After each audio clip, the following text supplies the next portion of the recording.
Another great question I've received is, why do I need transmission tuning?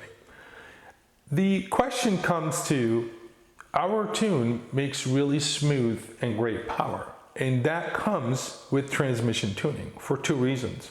Most importantly is we want to match the shift points to the power curve. With that, you must also adjust for the hydraulic pressure inside the transmission, because if you don't, the transmission would slip and it could cause problems.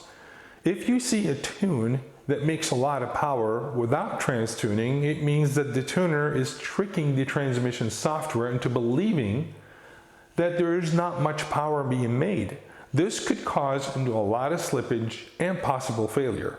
We made sure to properly test and set up our trans tune to match our map.